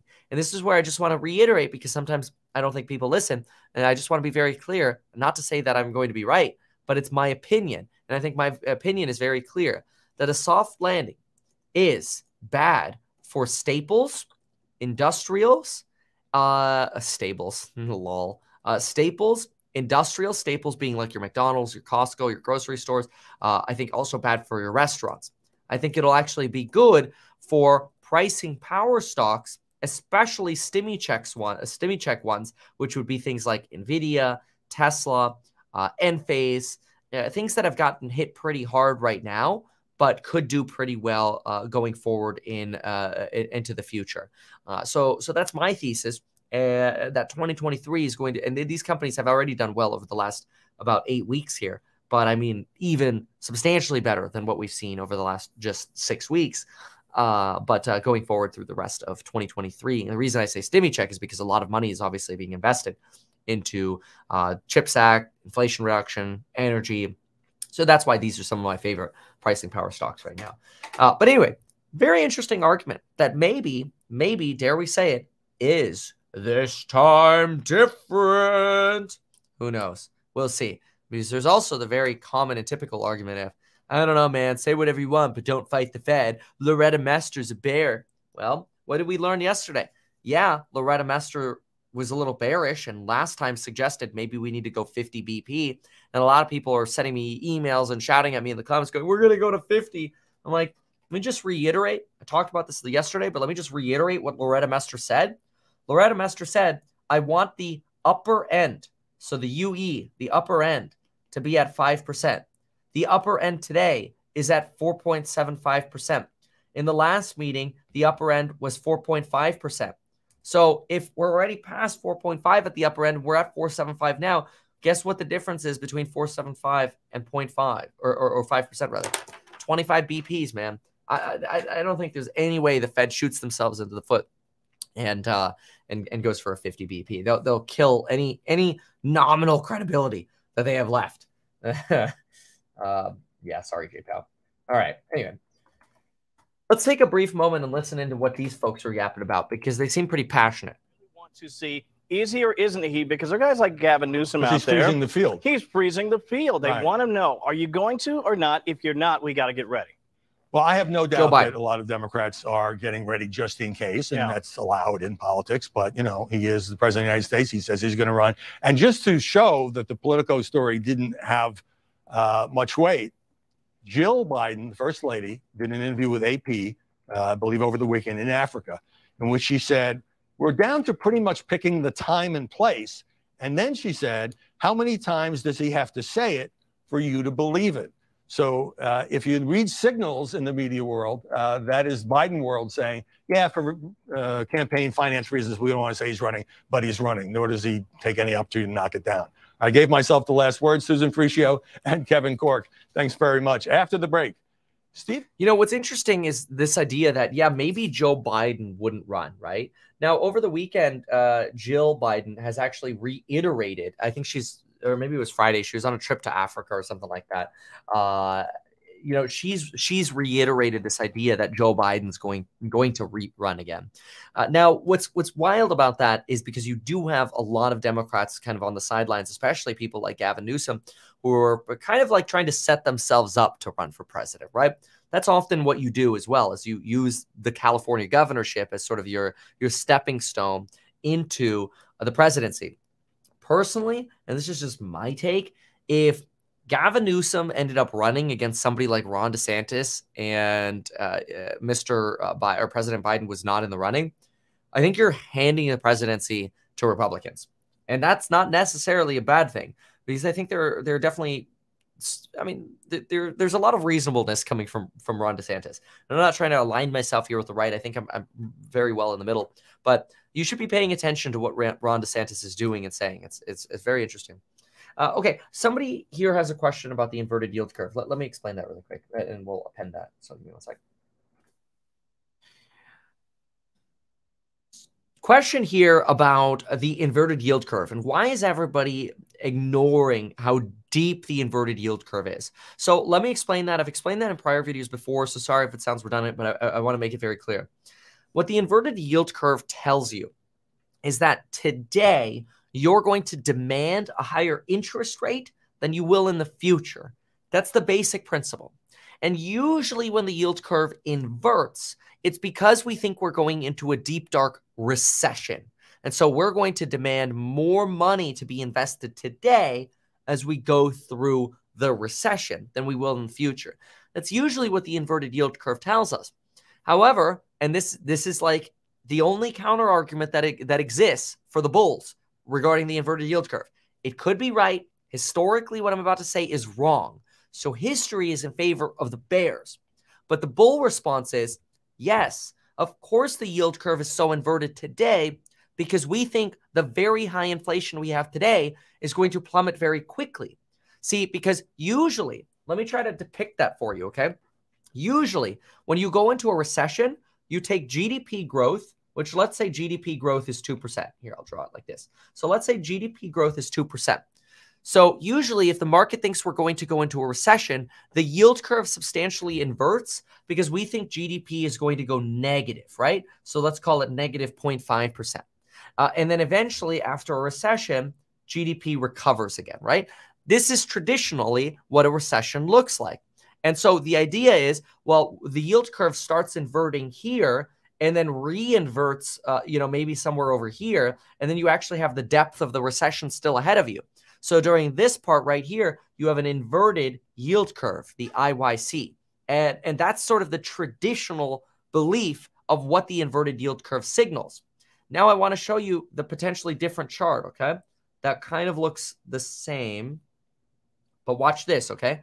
Instead of talking about GDP, what I'm going to do here is I'm going to say 7% inflation, right? And then you potentially get to negative 1% inflation, and then maybe you get back to, I don't know, positive, 2.5% inflation, which they explain away via the, flexible average inflation targeting or whatever.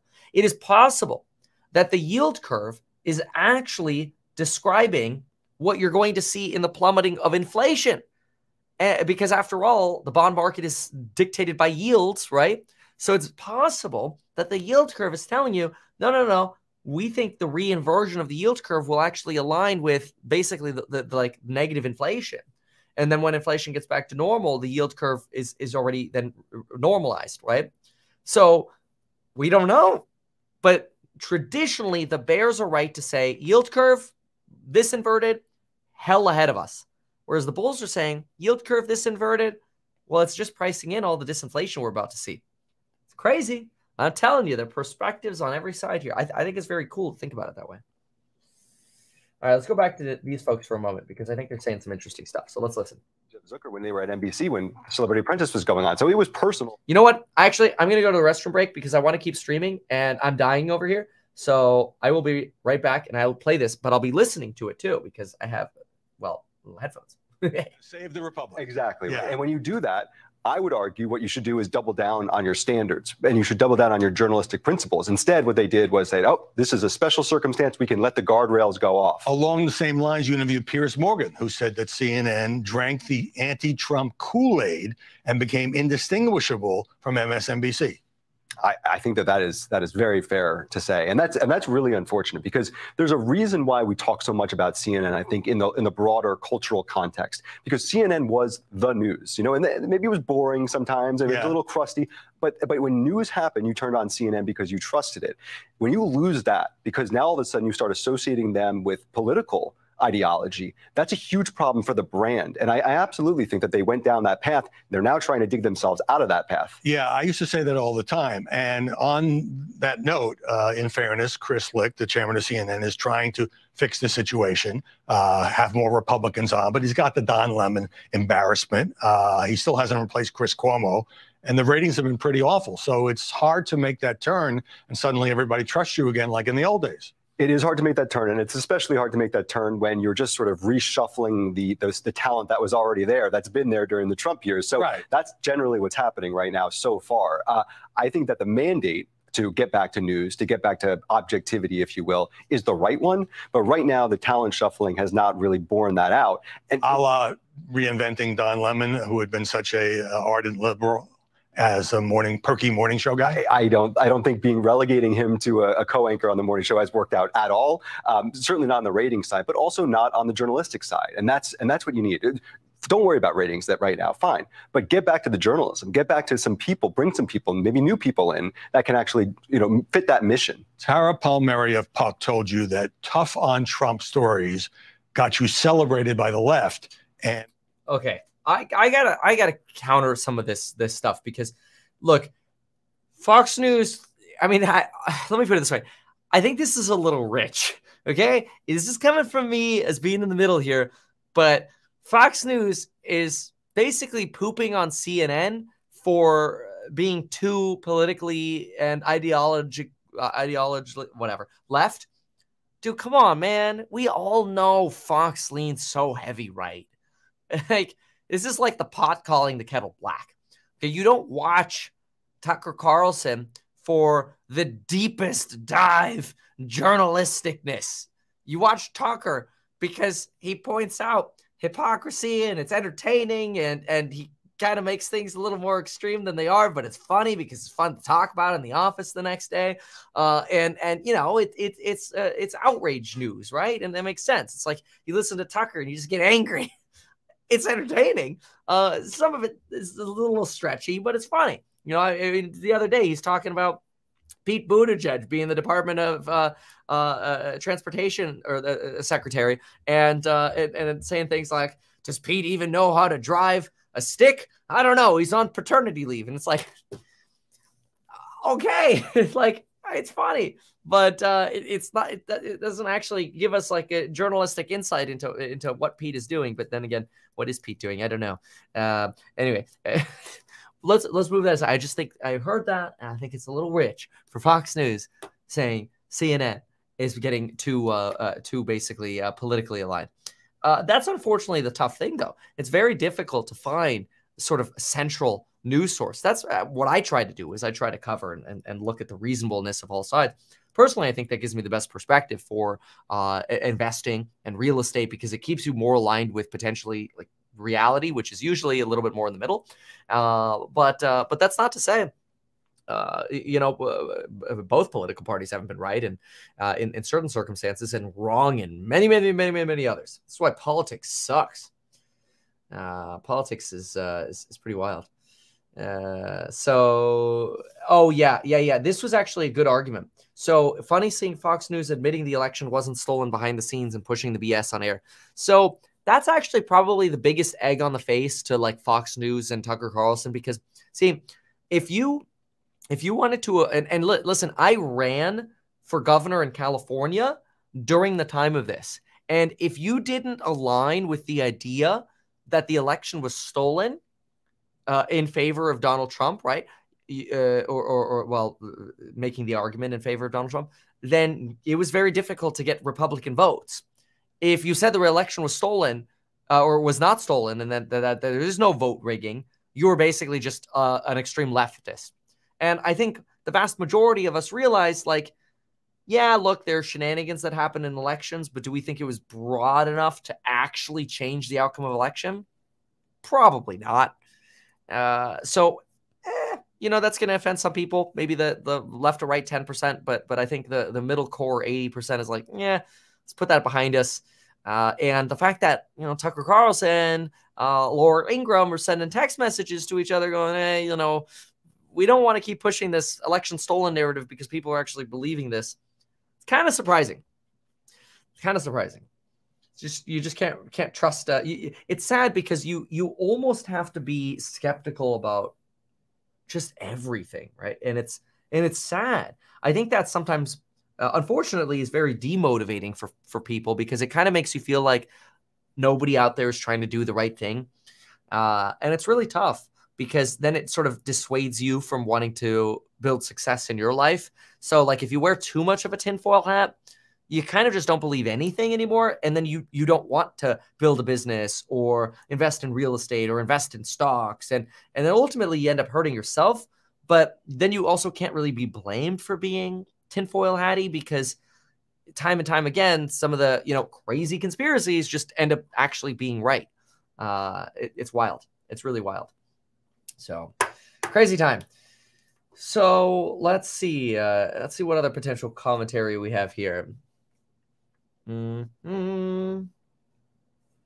I run for governor again? Maybe, I don't know, in like 20 or 30 years, but I'm not super interested anytime in the near future doing anything with politics. Not interested. It's there's so many cool things you could do in business today. Why get into the hell of politics? This is why, unfortunately, I think it's very difficult for great people to get into. I shouldn't blanket statement that, because there are some wonderful people in politics, but I don't know if politics is corrupting, or if it's social media involved with politics that's corrupting, or it's maybe people who are already corrupted who get into politics. I don't know. Politics is just very slimy and frustrating. I'll leave it at that. You should always question everything, no matter what the circumstances are. Yeah, I think that's a great way to go through things. And that's not necessarily taking the counterpoint, but having some level of healthy skepticism, right? I think that's very, very important. They keep the good ones out. Yikes! Spy 420 incoming. I slept for 4 hours, woke up at 5 a.m. yesterday, couldn't function all day. Immediately I said, how does Kevin do it daily? Yeah, I do very poorly if I sleep under 6 hours a day. you can't do that daily. So if you want to wake up early, you have to get more sleep on the prior end. I think anyone under like 40 or 50, since as you get older, you can get away with less sleep, who says they can actually function on less than 6 hours of sleep, I don't believe. My ideal 6.5. 6.5 is functional with like 17. Okay, maybe not that many. Like 5 cups of coffee, 6.5 hours, functional. No Adderall, no drugs for me, just coffee. People are always like, how much powder, Kevin? Oh, no, just coffee.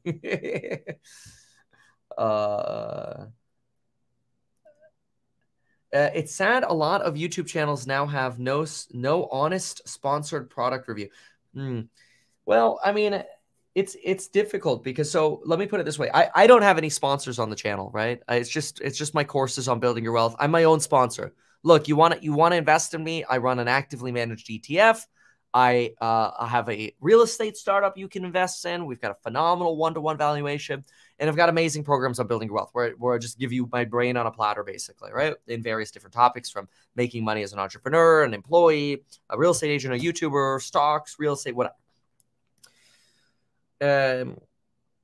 One of the difficulties I find is if you, for example, let's say you want to do a review of a company and you want to do interviews with CEOs or whatever. Well, if you say something bad about a company, it's difficult to then get re-invited to future CEO interviews at even different companies, because then it's like, well, you might be a hot potato. What if I invite you in and then you just, say bad things about me? Then I'm just not going to invite you in at all, right? So there is a tendency, if any kind of content creator, whether it's the news or whatever, there's a tendency that for there to be a bias towards a product or company, because then you want to be involved with future products or companies.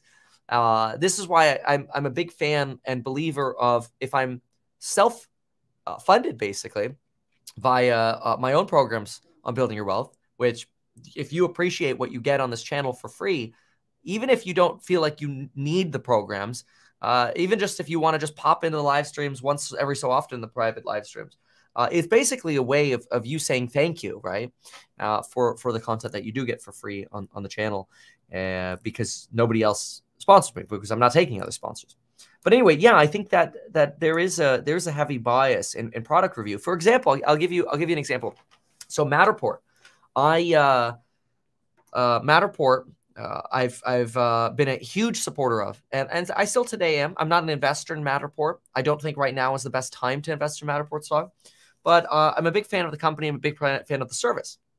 They sent me the iPhone scanner thingy to review for free, and I didn't like the product. It's like a little motor you put your phone on, and it's a pain in the ass.